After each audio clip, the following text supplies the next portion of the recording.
preguntas están organizadas de manera que si han revisado y han entendido el contenido teórico, vamos a poder responder.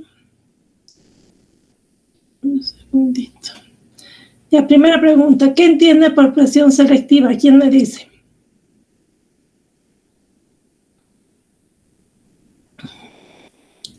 Roy Marco Herrera. Como no quieren hablar hoy día, yo les voy a preguntar. Veo que está en mi sala Roy Marco Herrera. ¿Qué es presión selectiva? ¿O qué entiende por presión? ¿Qué ha entendido? Ya desapareció.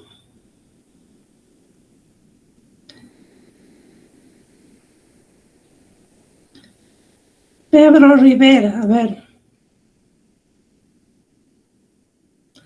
Pedro, ¿qué ha entendido por presión selectiva?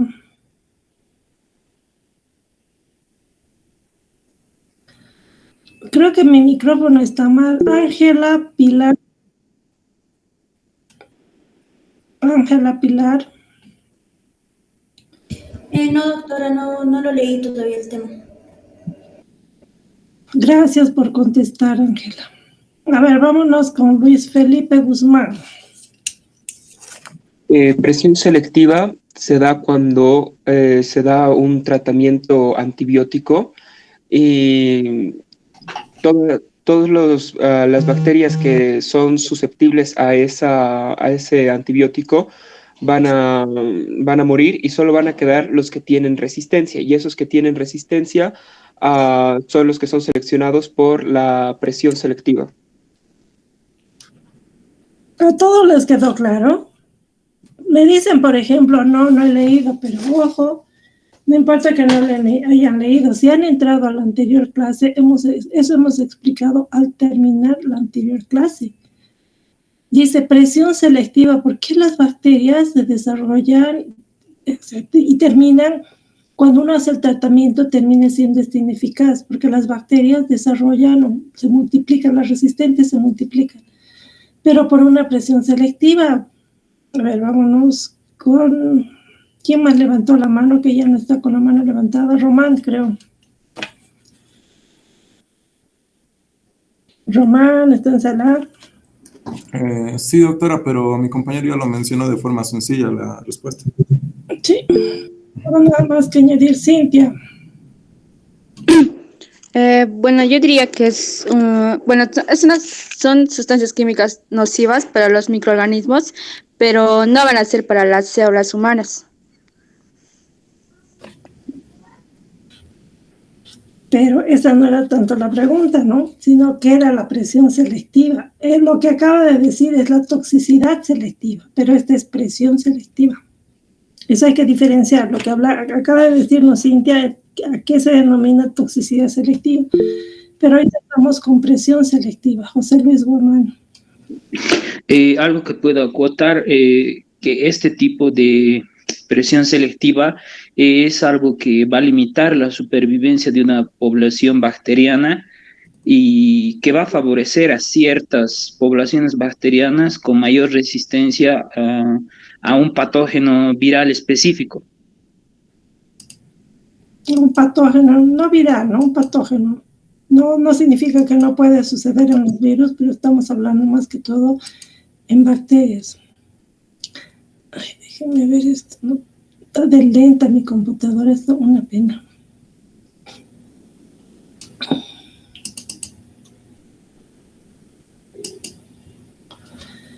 Si ustedes recuerdan, la anterior semana hemos terminado con eso, que es presión selectiva. Déjenme ver si se abre el archivo. Aquí está.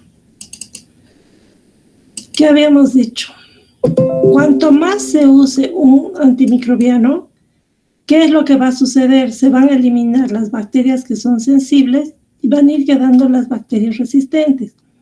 El principio de cualquier terapia es que si ustedes dan la terapia adecuada y la concentración plasmática se mantiene constante en el tiempo, la concentración es suficiente como para inhibir o destruir a todas las bacterias, porque si bien van a quedar las resistentes, el sistema inmune termina por eliminarlas y la terapia es adecuada.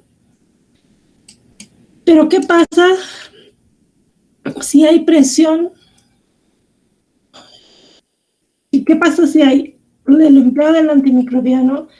La dosis, por alguna razón, no es la adecuada. O sea, si se fijan, la concentración en la sangre no se mantiene constante.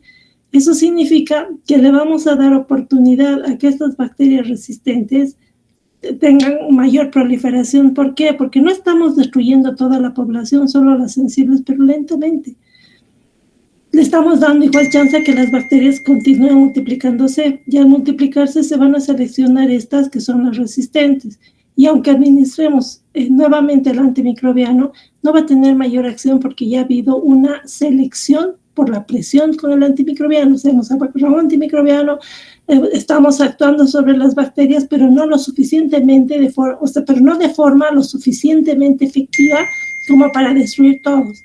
Entonces, que damos oportunidad a que estas resistentes se multipliquen. Y si esas resistentes ya se hacen, o sea, se establecen, aunque demos una terapia adecuada, ya no va a tener efecto porque la bacteria es resistente. Ay, déjenme ver directamente si paso de... ¿Cuál puede ser el origen de la resistencia a los antimicrobianos? ¿Quién me dice? Dice pasado. Está en la presentación.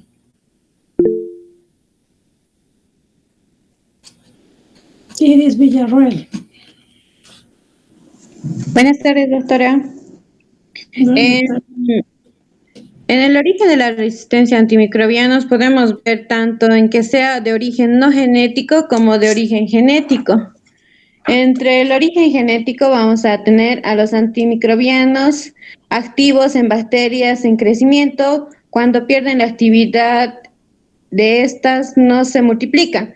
Esto explica tanto como ejemplo a la Mycobacterium en tuberculosis, que cuando está en los tejidos, durante varios años después de la infección se mantiene suprimida por la inmunidad celular, pero cuando nuevamente se va proliferando esta bacteria y se hace visible, sensible o va exponiéndose a la enfermedad, esta recién puede ser sensible a los fármacos, a los antimicrobianos. Se llama su resistencia porque se va ocultando en los tejidos. Después tenemos como ejemplo en la ubicación de los microorganismos en sitios anatómicos donde no llega el antimicrobiano. En ejemplo tenemos a los aminoglucósidos, como la gentamicina. En estos sitios donde el antibiótico no penetra o no son activos, no son eficaces en el tratamiento de la fiebre por salmonelosis intestinal, ya que esta bacteria es intracelular y los aminoglucósidos no ingresan dentro de las células. Por eso este medicamento no es factible para que se use en la salmonelosis. Y también menciona en el libro la Legionella pneumófila, que es igual intracelular. Y otra sería la afectación del punto blanco por generaciones. Ejemplo sería por el uso persistente de las penicilinas. Es en la aparición de las formas L, en el caso de que va formándose o desorganizándose las... a ver... si ya no tiene tramos activos... Ya, está bien, está Sí, bien. después el origen genético, doctora. Ya, está bien, vamos por partes. Como ustedes han visto, puede tener un origen genético y no genético. Lo que quiero es que cuando estudien les quede claro lo que están viendo. Este ejemplo lo tienen en el libro, no sé quién sabe. José Luis quería decir algo antes que siga. No sé si esta resistencia microbiana se podría definir directamente como un tipo de mutación genética, sencillamente eso. Cuando el origen es genético, sí. A ver, vamos a ordenar. Lo que quiero es que vayan entendiendo cuando van a estudiar. A ver, les voy a poner esta diapositiva. Si un individuo... Están viendo las diapos, ¿no es cierto? Sí, doctora. Si un individuo tiene una infección en un sitio, por decirle en los riñones, por decirles algo, cuando damos la terapia antimicrobiana, ¿qué es lo que es importante? Que entre en la forma farmacéutica, logra una concentración adecuada en la sangre, circula por todo el cuerpo y tiene que llegar al sitio donde está la bacteria. Bueno, ni siquiera riñones, vamos a decir, por ejemplo, la vejiga, ya cuando hay una infección urinaria baja. Entonces, llega el antimicrobiano, primero que tiene que llegar suficiente cantidad a la vejiga. Acuérdense que hay sitios anatómicos donde normalmente no llega, es muy difícil que pasen los antimicrobianos. Les voy a dar un ejemplo: sistema nervioso central, barrera hematoencefálica. Llegan las moléculas y difícilmente van a atravesar esa barrera para ir a actuar contra microorganismos que estén en ese sitio, que normalmente es estéril. Entonces, llegan, ¿no es cierto? ¿Y qué tiene que hacer el antimicrobiano? Hemos dicho, necesita un punto diana. Si ustedes se acuerdan en la anterior presentación y se imagina ahí la película, llega el antimicrobiano y se pega a las PBPs, por ejemplo, los betalactámicos, a los ribosomas, los inhibidores de síntesis proteica, etc. Entonces, ¿qué necesitamos? Primero, que el antimicrobiano llegue al sitio anatómico.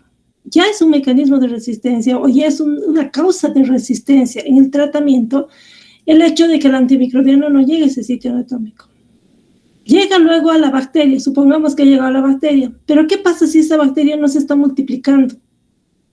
Y el mecanismo de acción del antimicrobiano es inhibir la síntesis de pared celular. No le va a hacer nada a la bacteria, porque la bacteria tiene que estar fabricando peptidoglicano, porque esos inhibidores inhiben la síntesis de peptidoglicano.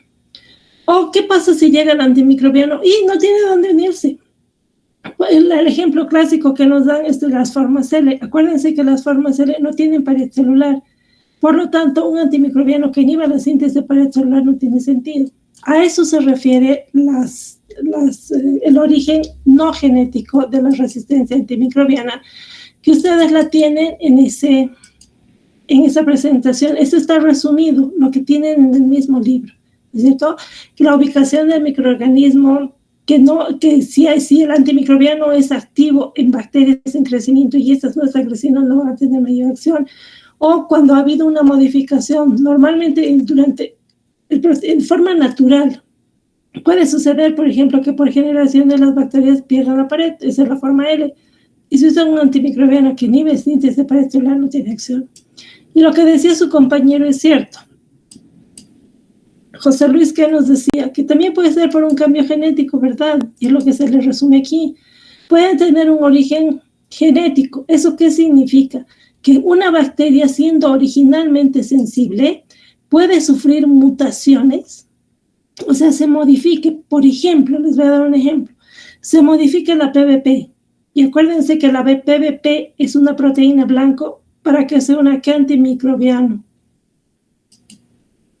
Irineo.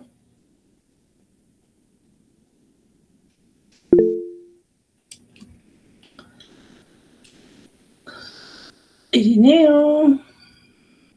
Las PBPs, ¿cuál es el punto blanco de las PBPs? Doctorita, no recuerdo. ¿Quién me dice? Gracias por contestar, Irineo. Luis Felipe. Las ciclosporinas, la penicilina, doctora. Las cefalosporinas, todos los betalactámicos se unen a las PBPs. Ese es su sitio blanco. Imagínense que ustedes ahora tengan una bacteria que mute su gen, el gen que codifica la PBP va a tener una PBP diferente. Cuando llega el antimicrobiano no va a tener dónde unirse. O puede sufrir también la transferencia de genes de resistencia. Por ejemplo, hay bacterias que producen betalactamasas, o sea, fabrican enzimas que afuera van a romper el anillo betalactámico de los betalactámicos.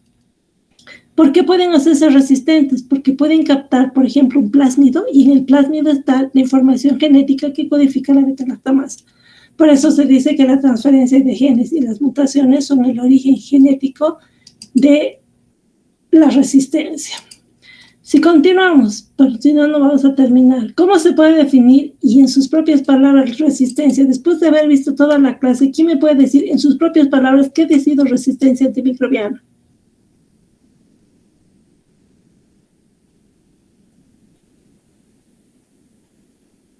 ¿Ya? Edson. Sería como la capacidad de las bacterias para hacer frente a un antimicrobiano y aumentar su esperanza de vida. En otras palabras, sí. Luis Felipe. Es cualquier método en el que un antimicrobiano no afecta a una bacteria. Ya. Ronald.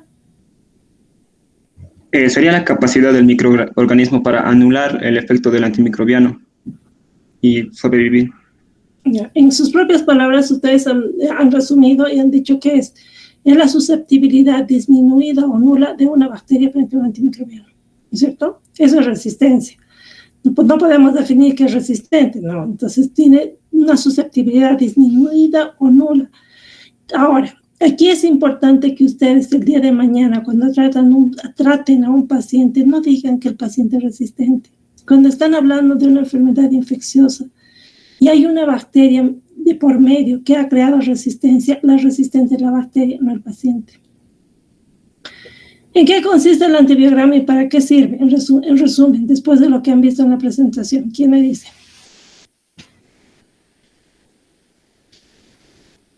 ¿Qué es un antibiograma?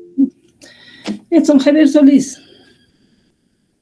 A lo que leí o estuve viendo en su video, el antibiograma es como exponer a las bacterias frente a diferentes antimicrobianos y según a lo que veamos viendo si esta se reproduce o sigue viviendo, se va a ir anotando a qué va a ser resistente y a qué es más susceptible dicha bacteria.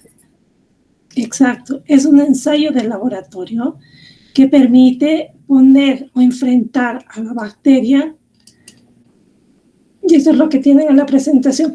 Si se dan cuenta, las presentaciones que les hago están extraídas de los libros, no son presentaciones o información que vaya a adicionar. Alguna vez les voy a poner algo que sea interesante, que sea nuevo, que no esté incluido en el libro. Pero, ¿qué es lo que nos explican? Que el antimicrobiano es agarrar a las bacterias, fíjense aquí, y enfrentarlas con los antibióticos o los antimicrobianos. Y los antimicrobianos pueden estar en estos disquitos de papel, pueden estar en estas tiras o puede depender que ustedes van a aplicar. Lo común en la práctica de rutina es esta, la técnica de Kirby-Bauer, que es el objetivo de la clase práctica. Entonces, se puede hacer cuantitativo. Ustedes les pueden decir la concentración de antimicrobiano que se necesita para inhibir, o sea, la mínima concentración para inhibir las bacterias, esa es la CIM.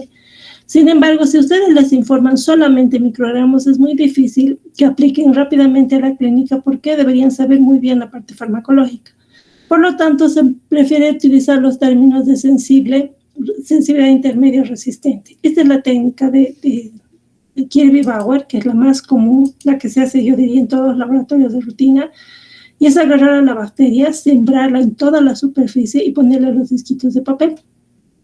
Y luego ver, fíjense acá, el antimicrobiano difunde a todos los lados y si la bacteria es sensible se va a formar esto que se llama halo de inhibición. Si la bacteria, por el contrario, es resistente, fíjense aquí, no hay halo, o el halo es muy chiquito. Eso vamos a ver con detalle en la práctica, porque es algo esencial para que ustedes sepan interpretar. Ahí vamos a revisar también un poquito y esto es importantísimo desde el punto de vista clínico, deben testarse los medicamentos de primera línea. Si hay resistencia a esto, recién pasan los de segunda, de tercera, o en el caso de infecciones urinarias nos vamos directamente a esos antimicrobianos. ¿Por qué les digo en clases esto?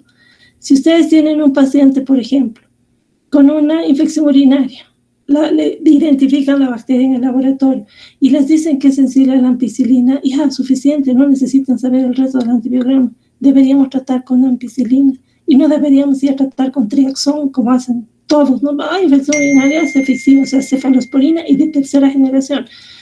Eso es lo que les digo. Si ustedes quieren matar una hormiga, pueden matar con y pueden matar, digamos, pisándola, no van a tomar un rifle para matar esa hormiga. O sea, hay que empezar con los de primera línea y seguir con los siguientes. El antibiograma lo vamos a dejar más para la revisión en la parte práctica. ¿Cómo define la CIM? Eso ya me pueden decir incluso habiendo pasado la anterior clase. ¿Quién me dice? Dice, la utilidad que tiene para establecer la sensibilidad o resistencia. ¿Cómo se define la CIM? John David Román. Bueno, la CIM se define como la concentración inhibitoria mínima, que es la concentración que es la concentración de un antimicrobiano que puede inhibir el crecimiento de una bacteria. Pero la más baja, ¿no es cierto? Sí, la más baja. La más baja. O sea, lo mínimo de antimicrobianos que teóricamente deberíamos utilizar para inhibir el mal. Ya, después tenemos, ¿cuál es la diferencia entre los métodos cuantitativos y los cualitativos para la determinación de susceptibilidad antimicrobiana in vitro que acabamos de decir? ¿Quién levantó? Román primero. Bueno, se correlaciona mucho con la pregunta anterior, ya que los métodos cuantitativos, cantidad, entonces agarro lo que es la concentración inhibitoria mínima, y este va a reportar una cantidad, y esta cantidad mínima es la que se utiliza como antimicrobiano para inhibir el crecimiento de una bacteria, a diferencia de los métodos cualitativos, que a través de poner a la bacteria en un medio en un que tenga un antimicrobiano, voy a evaluar si esta bacteria tiene susceptibilidad, una susceptibilidad intermedia o directamente es resistente. De acuerdo al examen, voy a ver estas tres características. Perfecto. Ya vamos a Irineo, quería decir algo. Tal vez también aportar lo que es el compañero cuantitativo hace referencia a números. Entonces nos da la cantidad en números, ¿no? En el cuantitativo dice número, ¿no es cierto? O sea, me dicen, por ejemplo, la bacteria Escherichia coli aislada de su paciente tiene una concentración inhibitoria mínima de 2 microgramos por ml frente para, digamos, por ciprofloxacin. Ese es cuantitativo, pero si me dicen que Escherichia coli es sensible directamente por una técnica de Kirby-Bauer, no me están dando un número, sino me están dando un parámetro, ¿no es cierto? Me dicen sensible, resistente o intermedio. Vamos a revisar eso un poco en la práctica, pero lo que quiero que pasemos a ver es un poco esto. ¿Alguien ha entendido los métodos de resistencia? Por ejemplo, ¿qué es una BLE? Yo les digo la BLE, les pregunto la BLE porque nosotros hemos demostrado que es un mecanismo de resistencia esencial en nuestro país. Luis Felipe Guzmán. A lo que he entendido, una BLE va a ser una bacteria que va a producir una enzima que es la beta-lactamasa, que es una proteína que va a ir a atacar al medicamento. Entonces, esta es una forma en la que las bacterias pueden adquirir resistencia contra un medicamento como por ejemplo la penicilina. Ya, ¿algo más quería decir, Ronald? Sí, que significa las beta-lactamasas de espectro extendido, que normalmente estos destruyen todos los medicamentos beta-lactámicos de cuarta generación, básicamente. Ya, eso es importante. Acuérdense cuáles son los... Un dato más. El primer beta-lactámico de espectro extendido fue descubierto en 1983 por Kishida Nemunai. Ya. A ver, para que todo les haya quedado claro, en la presentación está de lento mi sistema que no tiene ni idea. Ya. Aquí creo que vamos.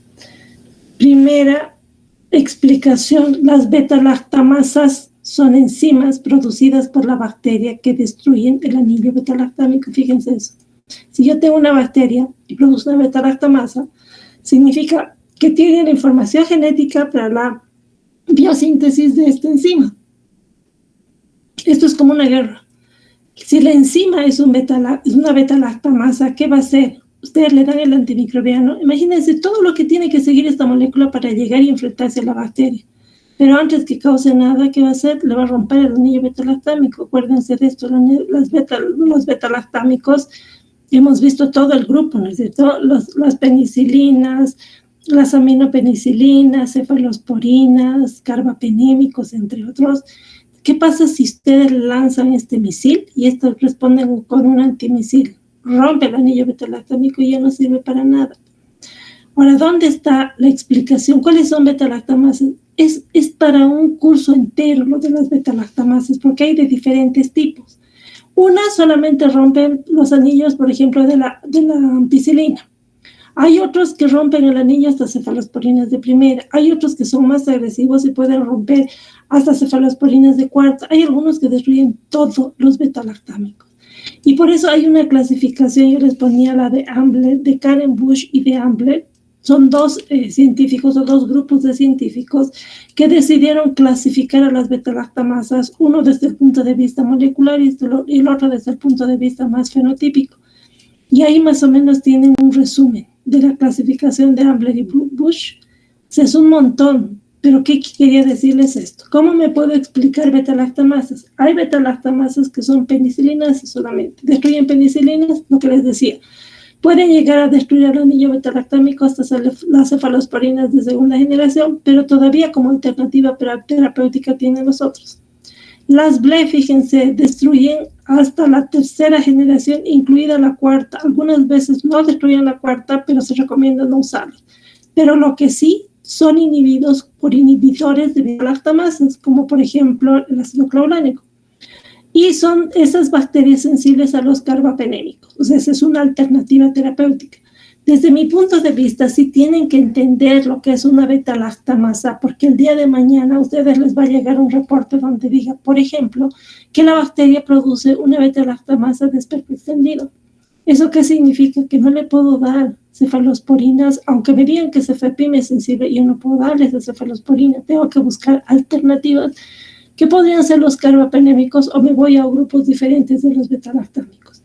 Miren las carbapenemasas o las metalobetalactamasas, que también son carbapenemasas, destruyen todos los betalactámicos. En esos pacientes ni siquiera eso tienen como alternativa.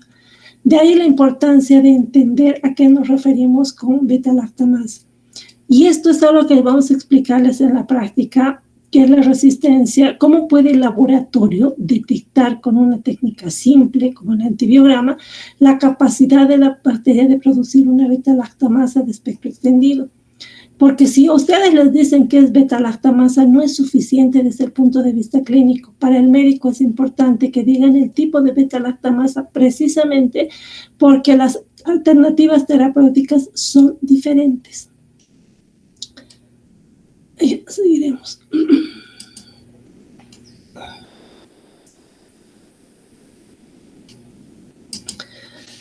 Ya después, ¿cuáles son los mecanismos de resistencia frente a las quinolonas? A ver, ¿quién puede decir algún mecanismo de resistencia que se les haya mencionado como responsable de que las quinolonas no sean efectivas? Mecanismo de resistencia frente a las quinolonas.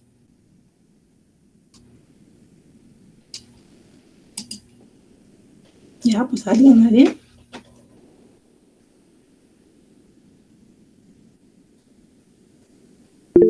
Sí. Luis Felipe. Uno de los mecanismos que yo entendí es que la bacteria puede cambiar su permeabilidad en la membrana exterior, lo que va a hacer que disminuya la acumulación del fármaco dentro de la bacteria. Ya. Y algo que haya visto que sea importante en las quinolonas, no importa el ejemplo, pero en las quinolonas será importante. ¿Ha llegado a ver hasta eso? No.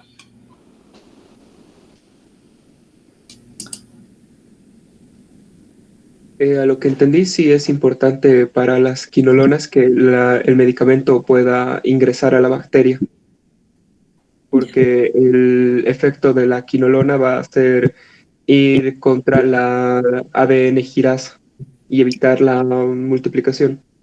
Exactamente. Si resumimos, ¿qué es lo que les he pedido? Que a ver si les he hecho preguntas así al azar para ver si entendemos. Estos son los mecanismos de resistencia.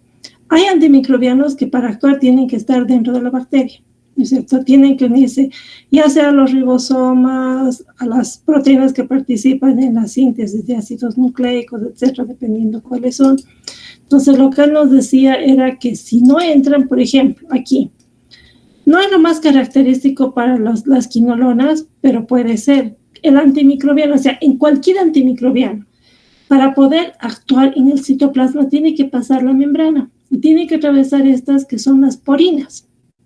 Entonces ingresa y, por ejemplo, aquí hay yo les había puesto el caso de una pseudomonas aeruginosa y la acción de un carbapenémico. Acuérdese que tiene que entrar y que tiene que actuar. Tiene que, en una gram negativa, el carbapenémico tiene que unirse a una PBP que esté en la membrana.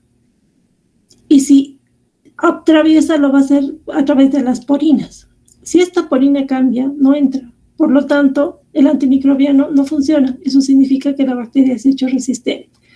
Pero hay otros mecanismos que quería ver si habían entendido. En el caso, por ejemplo, de las quinolonas también. Puede suceder que las quinolonas, acuérdense que son antimicrobianos capaces de inhibir la síntesis de ácidos nucleicos. Esas tienen que entrar, tienen que atravesar las dos membranas, llegar al citoplasma y tienen que unirse a proteínas como las topoisomerasas, que son las que participan en la replicación del material genético. ¿Qué pasa si entra el antimicrobiano y en lugar de encontrar esta topoisomerasa o esta girasa, en vez de ovalada la encuentra cuadrada? ¿O qué pasa si al llegar acá encuentra que este está protegido, que el sitio blanco está protegido? O sea, viene, pero hay algo que la protege encima. Cualquiera de esos mecanismos pueden ser un mecanismo de resistencia para las quinolonas. Y como tenemos aquí, por ejemplo, lo del sitio blanco. Pero también vamos a tener la modificación de los genes que codifican las proteínas que se unen con eso. Esos podrían ser los que más les he, explicado en el video. Fíjense, una bacteria, ¿por qué se hace resistente a las quinolonas? Entonces, porque llega el antimicrobiano, va a ubicarse en las topoisomerasas donde que actúa y puede que esté protegida y otra proteína que está ubicada en ese sitio. O puede suceder que los genes que codifican estas topoisomerasas hayan cambiado.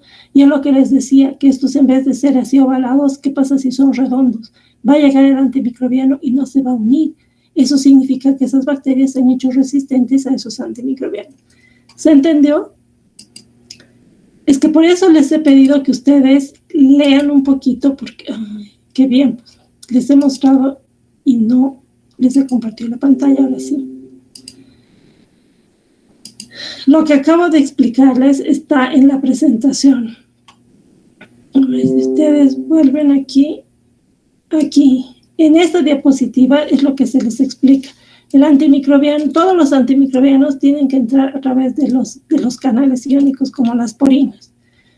Tiene que entrar, por ejemplo, una carbapenemasa y tiene que unirse a la PBP que está aquí, ¿no es cierto?, en la membrana. ¿Qué pasa si hay una modificación de la porina y el antimicrobiano no puede entrar, no va a actuar? Y por lo tanto, la bacteria se ha hecho resistente. Por lo tanto, si un día ustedes les reciben un reporte que diga resistencia al carbapenémico por impermeabilidad, significa que la bacteria ha modificado estas porinas y el antimicrobiano ya no puede ni entrar, no pueden utilizar ese antimicrobiano con ese paciente. No sé si han entendido esto, si vamos resumiendo las bombas de flujo. A veces hay antimicrobianos que tienen que actuar en el nivel del citoplasma. Resulta que ustedes le dan el antimicrobiano, con mucha dificultad logra ingresar a la bacteria, pero en la bacteria existen proteínas formando bombas en el nivel de la envoltura y que actúan como una bomba tal cual, expulsan todo el antimicrobiano del interior de la bacteria. Y ese es el ejemplo que les he puesto. Miren todas las bombas de flujo que existen para las quinolonas también. O sea, ya hemos mencionado, si se fijan, ¿por qué les he tomado como ejemplo quinolonas? Porque aquí ya tengo un mecanismo de resistencia, la protección, otro mecanismo de resistencia y la modificación del punto. Estamos hablando de lo mismo, de las fluoroquinolonas como ciprofloxacina, la floxacina, etc. Miren todas las bombas que ya han sido descritas que van a expulsar el antimicrobiano. Y la alteración de los puntos también es un ejemplo para las fluoroquinolonas que actúan a este nivel, o protegen el sitio de unión o directamente van a modificar la estructura, o sea, se modifica el gen que codifica estas girasas y al cambiar estas, el antimicrobiano ya no se une.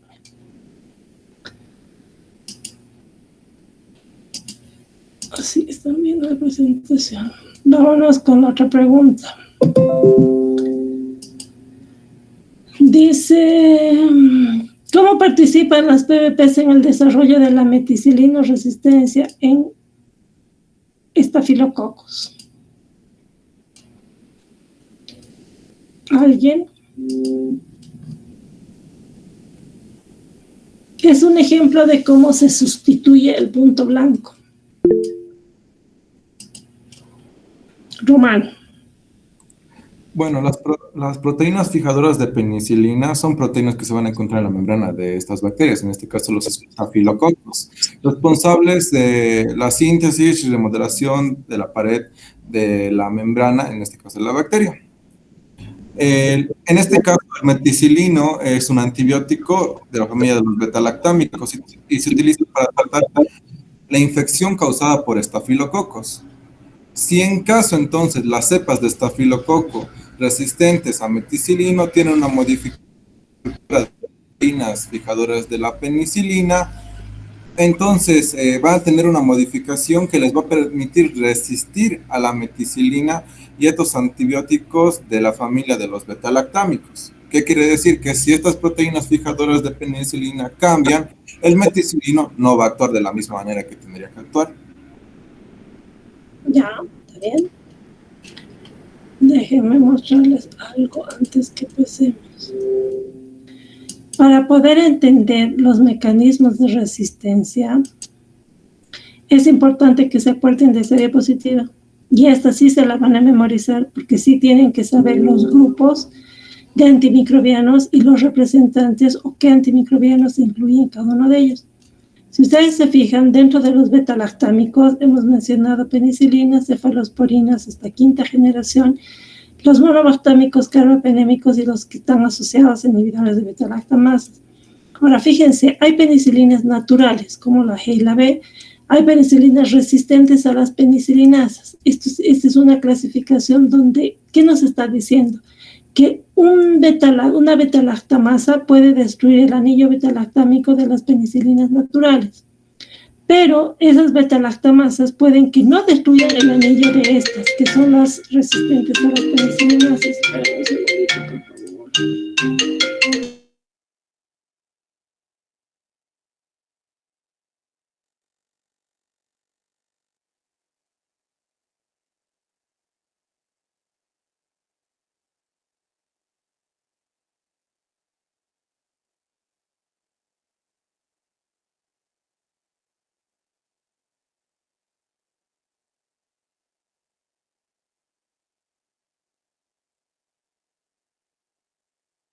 Perdón. Ya, entonces, fíjense la clasificación. El otro concepto general que hemos dicho, que las betalactamasas tienen una acción diferenciada frente a todos los betalactámicos. Eso me va a permitir entender lo que acaban de explicarnos, que es esto.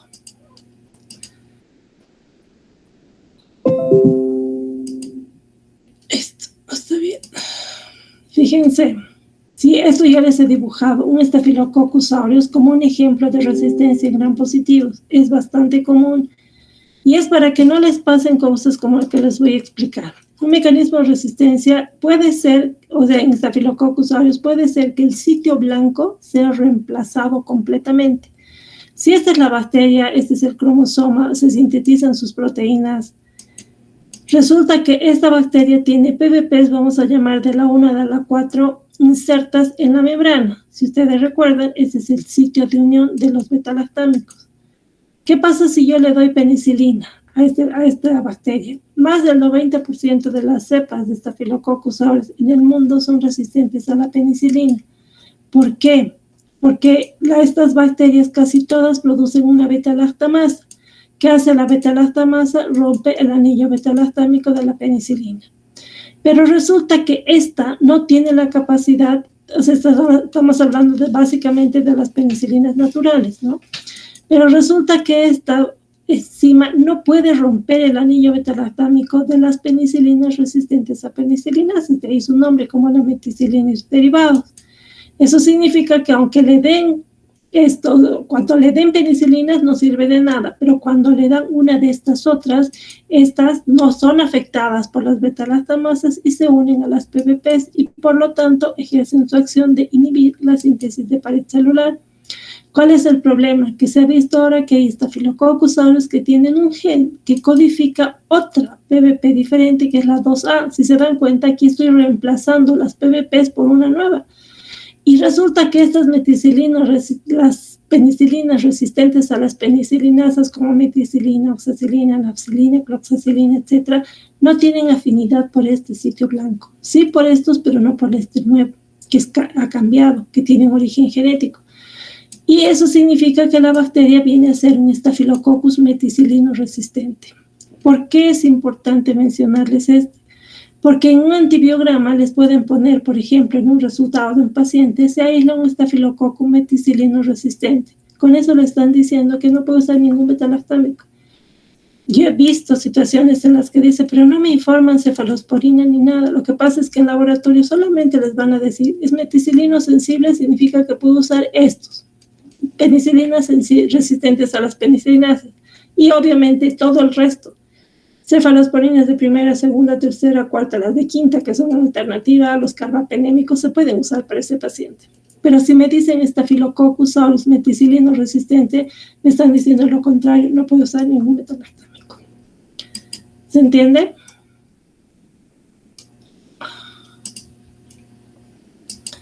Vámonos a...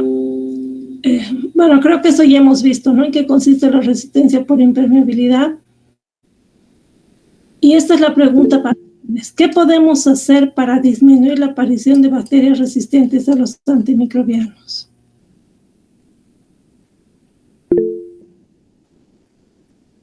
Luis Felipe. Para disminuir la resistencia, para disminuir la aparición de bacterias resistentes a los antimicrobianos, lo más importante es usar los antimicrobianos de forma correcta. Si se tiene algún tratamiento, mantener el tratamiento hasta el final para que no se seleccionen solamente para que no queden muchas bacterias resistentes. Y de la misma forma también tener una buena higiene para desde un inicio prevenir las infecciones.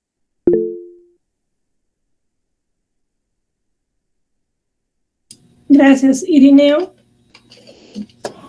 Tal vez quizá crear normas o políticas, crear normas y políticas para la venta libre de antibióticos en las farmacias, por ejemplo. Ya. Si resumimos hasta acá, yo quería que saquen todo lo que podemos hacer porque es conciencia de todos y cada uno de los ciudadanos. Primero, en nuestro país, que es lo primero y que es lo urgente para el manejo adecuado de antimicrobianos, crear una ley donde solamente pueda ser prescrito por médicos. Primera cosa. Si ustedes se van a la cancha, por ejemplo, en la cancha tranquilamente pueden encontrar hasta los antimicrobianos como si estuvieran vendiendo, qué sé yo, tabletas para el dolor de cabeza, y se fijan. ¿Qué es lo importante entonces? El manejo adecuado de los antimicrobianos. Ustedes ya han visto, si ustedes no controlan, todos en realidad, no controlamos el uso adecuado de antimicrobianos, la presión selectiva cada vez es mayor. Y la presión selectiva está haciendo que las bacterias se seleccionen y tenemos poblaciones de bacterias que son importantes. Ese problema es mayor en los países como el nuestro, donde no hay un control en el manejo del antimicrobiano. Saben que vienen de países extranjeros y se asombran cómo pueden ir a la farmacia y pueden encontrar hasta un carbapenémico sin ningún problema, con marcas diferentes, con precios diferentes, etc. Un rol importante, que es también parte de la clase, es ver la concientización. Como profesionales, primero, prescribir después de que tengan un antibiograma y sepan qué bacteria es, no prescribir a ciegas.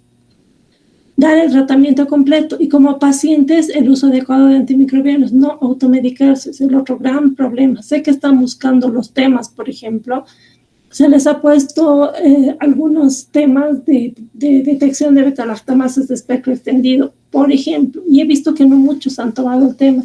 Así que consideren eso, consideren también el buscar Staphylococcus aureus meticilino resistente, porque gracias a este nivel de la facultad, gracias a estudiantes del año 2019 más o menos, sabemos que para nosotros como región LabLe son sumamente importantes como mecanismo de resistencia, especialmente en enterobacterias.